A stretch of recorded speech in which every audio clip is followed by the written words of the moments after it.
Hello students, जय हिंद। आप सभी का दिव्यांश एकेडमी चैनल पर स्वागत है। आप लोग कैसे हैं? अच्छे हैं? आशा करते हैं आप लोग अच्छे होंगे। तो हमारा एक टॉपिक चल रहा था चतुर्भुज क्वाड्रिलेटरल। तो इसमें हमने इसके पहले वीडियो जो हमने किया था उसमें हमने चतुर्भुज के बारे में जाना। ठीक है, तो चतुर्भुज की परिभाषा क्या बताई गई थी?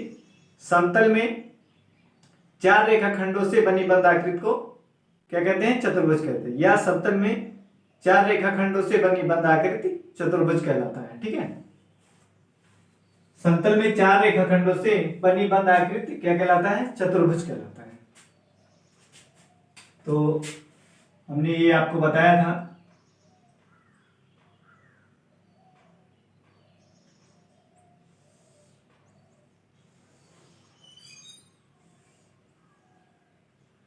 ये आपका क्या है? चतुर्भुज है। ठीक है, ये आपका क्या है? चतुर्भुज है।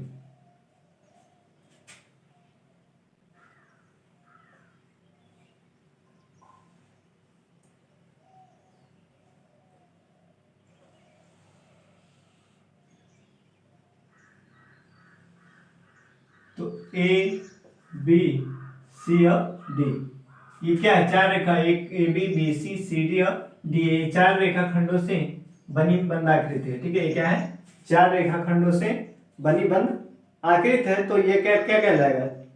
चतुर्भुज। क्या कहलाएगा? चतुर्भुज। या इसका हम नाम इस तरीके से भी लिख सकते हैं, ए बी सी डी, चार रेखाखंडों से बंद ए बी रेखा खंड और बी सी सी डी और डी, चार रेखाखंडों से बंद आकृति को क्या कहते हैं? बनी बंद आकृति को चतुर्भुज कहते हैं। इसमें हमने आपको बताया था कि इसमें क्या होता है? चार रेखाखंड जो है इसको क्या कहते हैं? भुजाएं कहते हैं। चतुर्भुज की चार भुजाएं होती हैं और इसमें क्या होता है? चार कोण होता है। चार भुजाएं A B B C C D और डी, ये क्या है? चार भुजाएं हैं। और इसमें कोण ए, कोण बी, कोण सी और कोण डी क्या होते हैं? चार कोण होते हैं। किसी चतुर्भुज में चार भुजाएं होती हैं और क्या होता है? चार कोण होता है। और इसमें देखिए एक क्या होता है? विकर्ण। इसमें दो विकर्ण होते हैं। कितने विकर्ण होते हैं? दो विकर्ण। तो हमने क्या क्या बताया कि किसी चतुर्भुज में चार भुजाएं A B B C C D और डी और चार कोण है, कोण ए, कोण बी, कोण सी, कोण डी और दो विकर्ण। इस प्रकार चतुर्भुज में कितने अवयव हुए? टोटल कितने अवयव हुए? 10। चार भुजाएं हैं और चार कोण है, चार चार 8 हो गया और दो विकर्ण है। टोटल कितने अवयव हो गए? 4। यदि आपसे कोई प्रश्न पूछता है या क्वेश्चन एग्जाम में आता है कि चतुर्भुज में कितने अवयव होते हैं, ठीक है, तो क्या बताएंगे आप? चतुर्भुज में कितने अवयव होते हैं? 10 अवयव होते हैं। तो क्या लिखेंगे? चतुर्भुज में कुल 10 अवयव,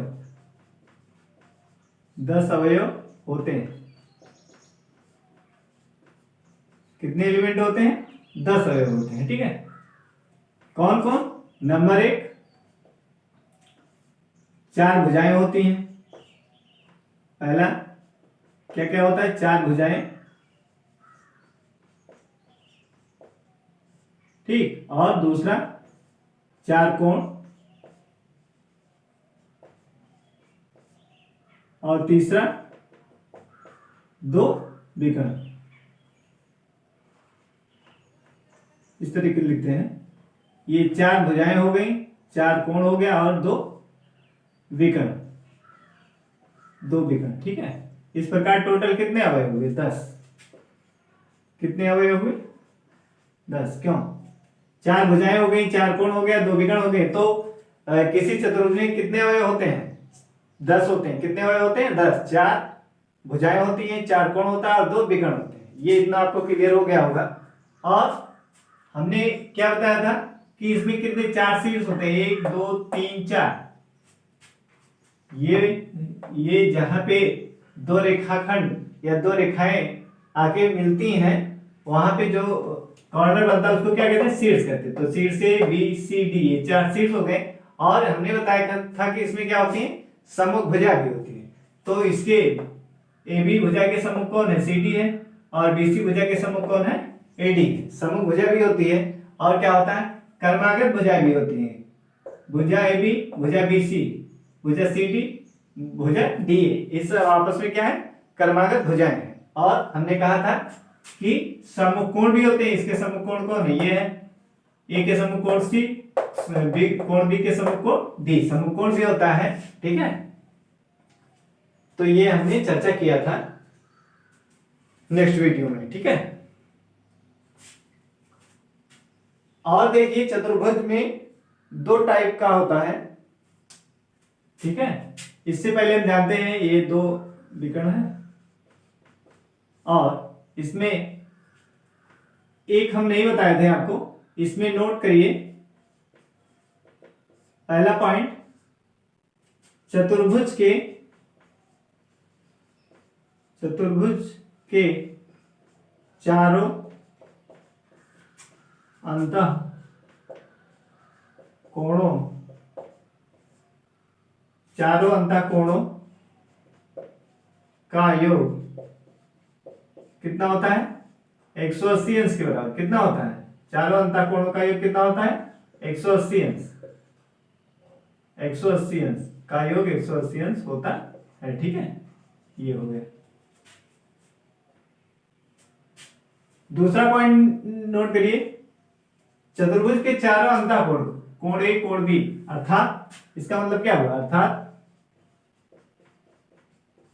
कोण ए प्लस कोण बी प्लस कोण सी प्लस कोण डी बराबर कितना होगा, 360 अंश, सॉरी 180 अंश नहीं, कितना होता है, 360 अंश होता है। ठीक है, ये 180 अंश नहीं होगा। त्रिभुज के अंतः कोणों का योग कितना होता है, 180 अंश। यहाँ क्या होगा, 360 अंश होगा। कितना होगा, 360 अंश। ठीक है, तो ये हो गया हमारा 360 अंश। कितना आपको क्लियर हुआ होगा। अब इसमें हमने आपको बताया था, अगर इस भुजा को हम और आगे बढ़ा देते हैं इस तरीके से, ठीक है, तो इसमें जो ये बन रहा है ये बाह्य कोण, ये जो बाहर बन रहा है क्या है, इसका बाह्य कोण है। ये सब जो बन रहे हैं यहाँ यहाँ यहाँ, ये सब क्या है, बाह्य कोण है। तो दूसरा पॉइंट, चतुर्भुज के चारों बाह्य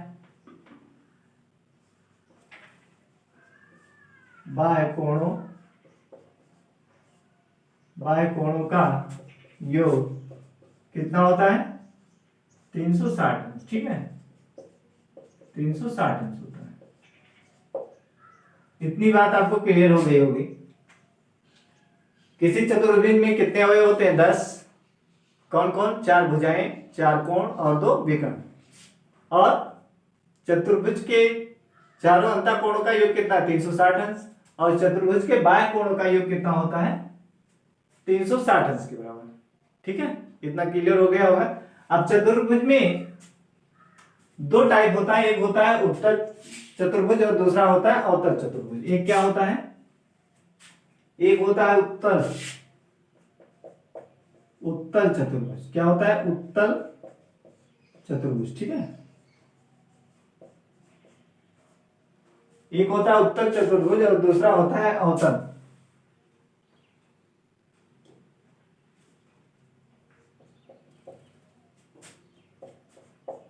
दूसरा होता है अवतल चतुर्भुज। तो उत्तल चतुर्भुज कैसे होता है,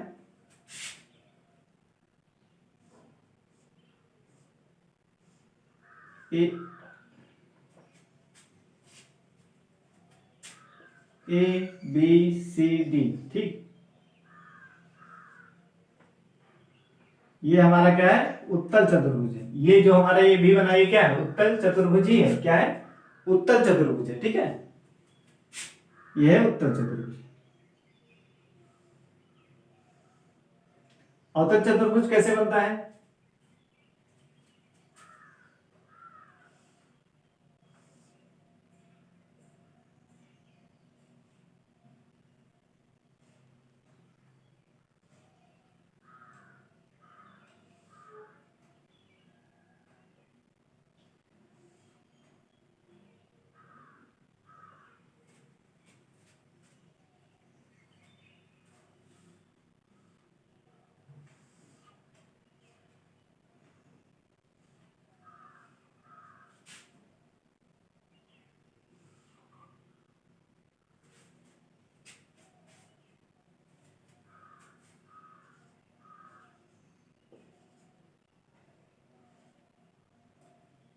ये होगा, ठीक है।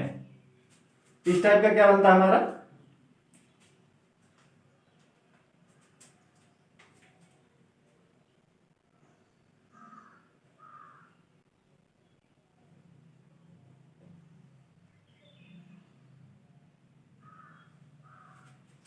ये हमारा अवतल चतुर्भुज है और ये उत्तल चतुर्भुज है, ठीक है।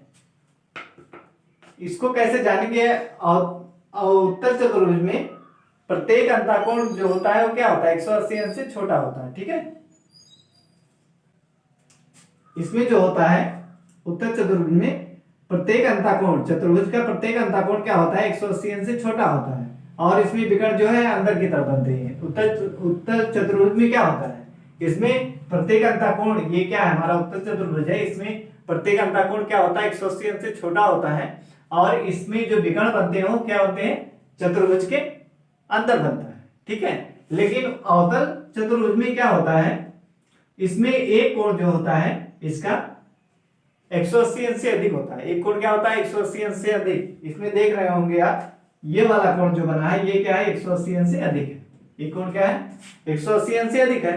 तो अवतल चतुर्भुज में एक कोण जो है 180 अंश से अधिक होता है और इसमें विकर्ण जो है, एक विकर्ण अंदर की तरफ बनता है और एक विकर्ण कहां बनता है, बाहर की तरफ बनता है। एक विकर्ण हमारा कहां बनता है, बाहर की तरफ, ठीक है। तो इस प्रकार आप पहचान सकते हैं कि ये उत्तल चतुर्भुज है क्या, अवतल चतुर्भुज है। उत्तल चतुर्भुज रहेगा तो इसका प्रत्येक कोण जो होगा वो क्या होगा, 180 अंश से छोटा होगा और इसमें जो विकर्ण बनेगा दोनों वो क्या होगा, चतुर्भुज के अंदर होगा। लेकिन अवतल चतुर्भुज में क्या होगा, इसमें एक कोण जो होगा क्या होगा, 180 अंश से अधिक होगा, बाकी और जो कोण होंगे वो क्या होंगे, 180 अंश से छोटे होते हैं। तो और क्या इसमें खासियत है, और इसकी ये क्वालिटी है कि इसमें जो है विकर्ण, एक विकर्ण क्या अंदर बनेगा और एक विकर्ण क्या बनता है, चतुर्भुज के बाहर बनता है, ठीक है। क्लियर हो गया होगा। अब आगे चलते हैं हम त्रिभुज के प्रकार जानेंगे। क्या जानेंगे, त्रिभुज के प्रकार।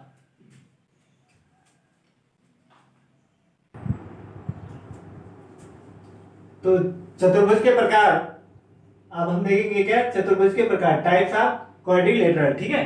तो चतुर्भुज के प्रकार में हमारा पहला आज हम पढ़ेंगे समांतर चतुर्भुज, पैरेललोग्राम, ठीक है। आज हमें किसके बारे में जानना है, समांतर चतुर्भुज पैरेललोग्राम, ठीक है।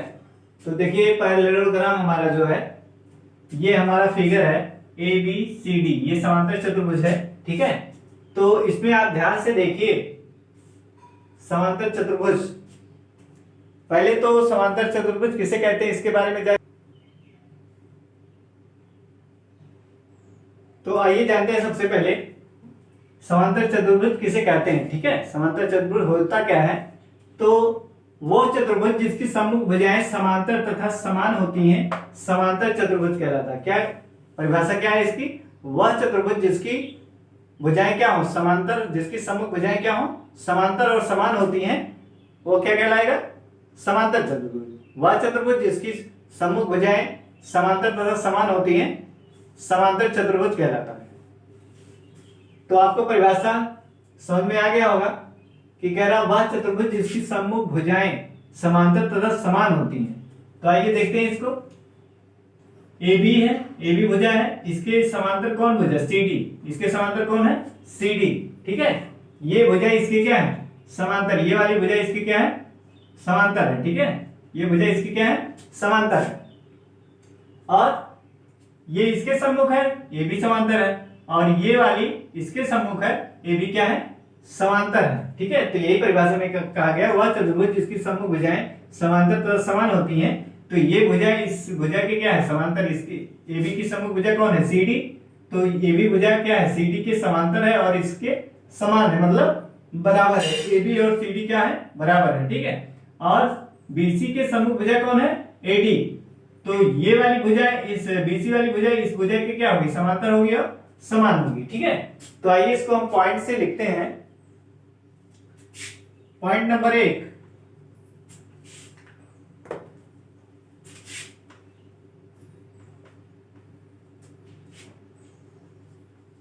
भुजा AB समांतर भुजा CD, ठीक है। AB समांतर CD तथा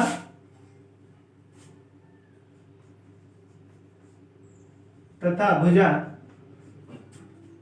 BC समांतर AD या DA, ठीक है, AD लिखिए या DA लिखिए।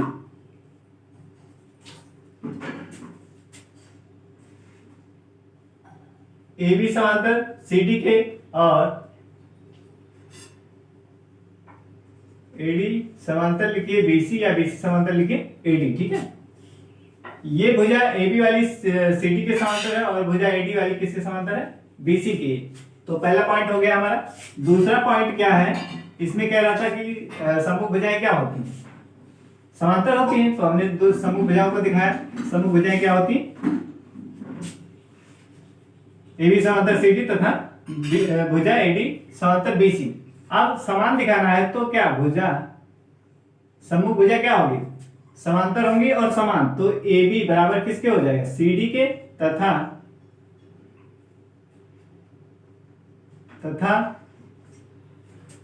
AD बराबर BC, ठीक है। ये समूह भुजा क्या आपस में समांतर है और समान है। AB समूह भुजा क्या समांतर है और समान है, ये परिभाषा में कहा गया है। तो अगर ऐसा है तो क्या कौन सा चतुर्भुज कहलाएगा? समांतर चतुर्भुज। क्या कहलाएगा? समांतर चतुर्भुज, ठीक है। तो और इसमें कुछ पॉइंट देखते हैं इसमें। अब इसके कोण की बात करते हैं। तीसरे पॉइंट पे इसके कोण की बात करते हैं, ठीक है। अब देखिए ये क्या है? एक समांतर चतुर्भुज। समांतर चतुर्भुज में आमने सामने के यानी कोण, आमने सामने को कोण क्या होते हैं? बराबर होते हैं, यानी सम्मुख कोण क्या होते हैं? बराबर होते हैं। तो इसको लिख सकते हैं कि कोण A बराबर कोण C के तथा कोण B बराबर कोण D के। इसको भी लिख सकते हैं। ये वाला कोण, ये कोण इस कोण के बराबर है और ये वाला कोण इस वाले कोण के बराबर है, ठीक है। इस वाले ये कोण A कोण बराबर C और कोण B बराबर कोण D के। इस तरीके से सम्मुख कोण, समांतर चतुर्भुज में सम्मुख कोण क्या होते हैं? बराबर होते हैं, ठीक है। और चौथा पॉइंट है हमारा, समांतर चतुर्भुज में समांतर चतुर्भुज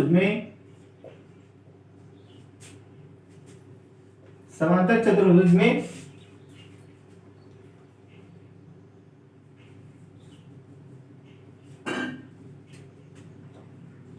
एक ही समांतर चतुर्भुज में एक ही भुजा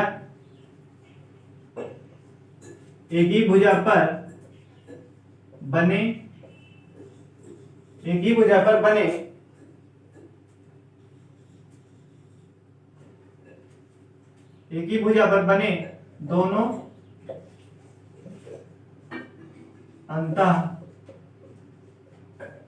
अंतःकोणों का योग कितना होता है? 180 अंश। कितना होता है? 180 अंश, ठीक है। क्या कहा गया कि समांतर चतुर्भुज में एक ही भुजा पर बने दोनों अंतःकोणों का योग क्या होता है? 180 अंश। तो हमने देखा समांतर चतुर्भुज में एक ही भुजा, ए ले लीजिए, ए भी भुजा, इस पर कौन सा कोण बना है? ए बना है और बी, तो इनका कोण कितना होगा? 180 अंश। कोण ए प्लस कोण बी बराबर कितना हो जाएगा? 180, ठीक है। एक ए मिला। और क्या लिख सकते हैं?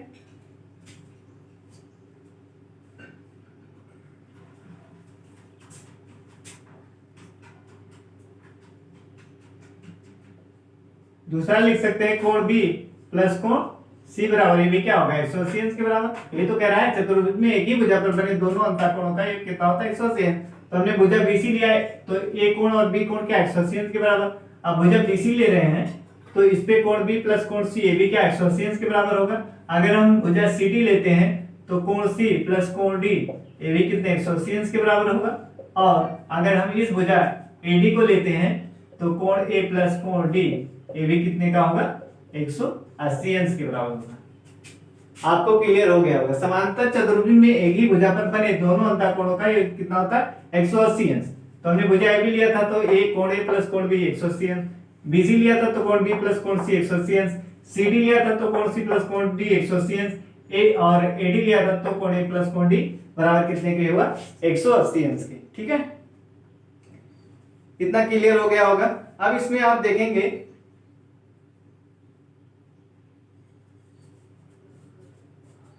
विकर्ण जो होते हैं, अब इसमें कितने विकर्ण होंगे, विकर्ण इसका देखिए,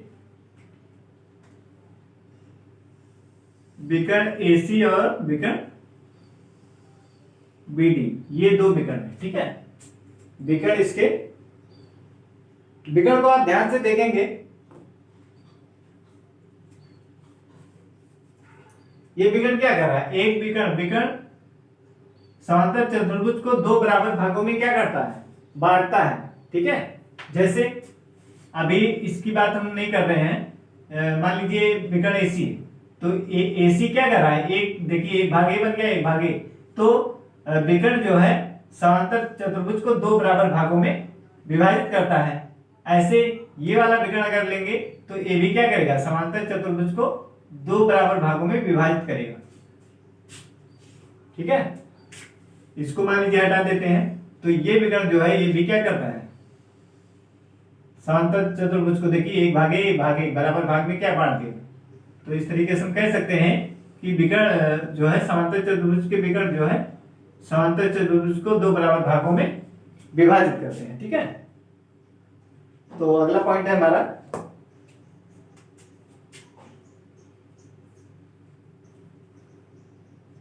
विकर्ण,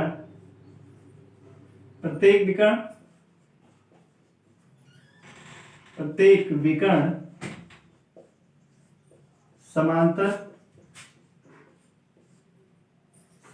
चतुर्भुज को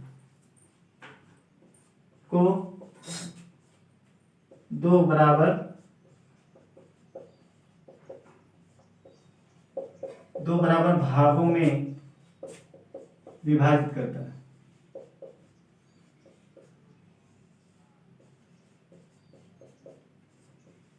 विभाजित करता है। ठीक है, क्या कहा हमने कि प्रत्येक विकर्ण समांतर चतुर्भुज को दो बराबर भागों में विभाजित करता है। आपको हमने दिखाया भी था, एक विकर्ण इसको हटा के फिर इसको दिखाया था, फिर इसको हटा के इसको दिखाया था।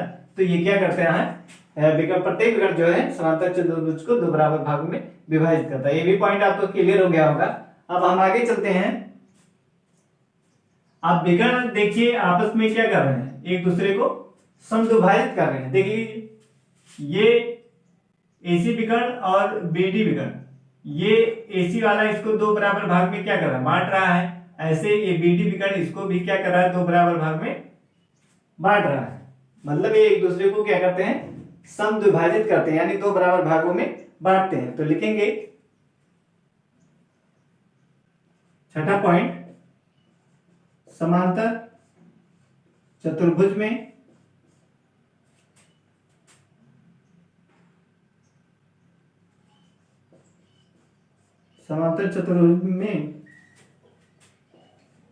प्रत्येक विकर्ण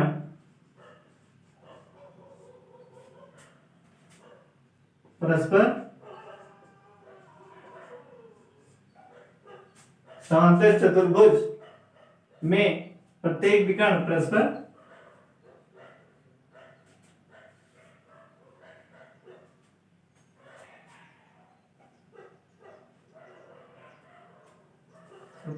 परस्पर एक दूसरे को समांतर चतुर्भुज में प्रत्येक विकर्ण परस्पर एक दूसरे को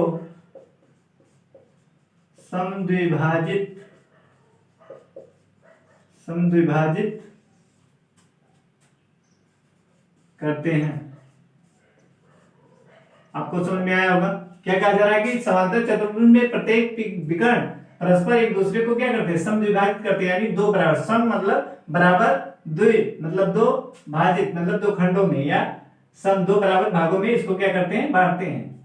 प्रत्येक विकर्ण एक दूसरे को क्या करता है, समद्विभाजित दो भागों में, उसको दो बराबर भागों में उसको बांटता है। ठीक है, और इसमें देखिए सातवां पॉइंट इसका देखिए।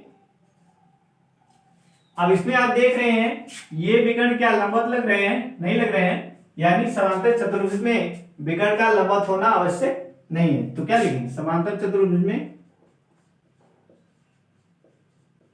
समांतर चतुर्भुज में, समांतर चतुर्भुज में विकर्णों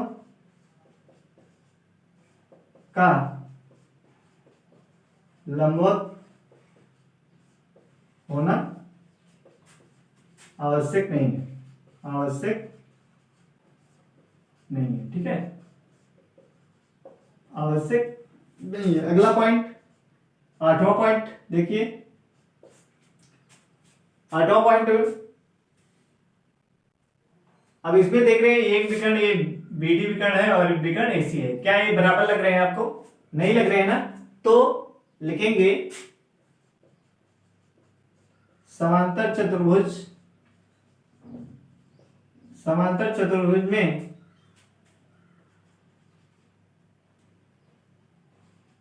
समांतर चतुर्भुज में विकर्णों का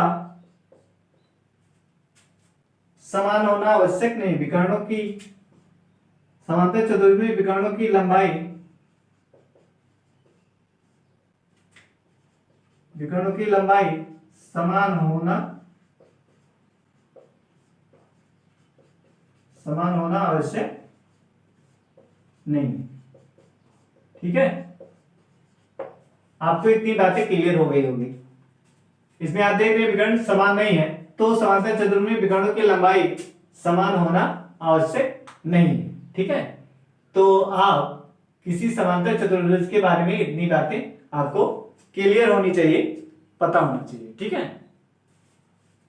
अब आज हमने देखा चतुर्भुज के प्रकार में, हमने क्या देखा? समांतर चतुर्भुज। इस प्रकार अब अगला हमारा आएगा आयत। आयत एक प्रकार का क्या है? समांतर चतुर्भुज ही है, और वो भी क्या? चतुर्भुज है। आयत क्या है? एक चतुर्भुज है, और वो एक प्रकार का समांतर चतुर्भुज भी है। ठीक है, ऐसे फिर अगला हमारा क्या आएगा? समचतुर्भुज। ठीक, फिर समलंब चतुर्भुज, और आपका पतंग। पतंग भी आप देखते हैं, वो भी क्या? चतुर्भुज है। तो अभी हमारा कई बचा है। अभी तो हमने सिर्फ चतुर्भुज प्रकार में क्या पढ़ा? समांतर चतुर्भुज। ठीक है, अभी हमें पढ़ना है आयत, वर्ग, समचतुर्भुज और पतंग, फिर समलंब। ठीक है, अभी इतने बचे हैं। तो आशा करते हैं आपको ये पॉइंट क्लियर हुआ होगा। तो बस आज के लिए इतना ही। जय हिंद।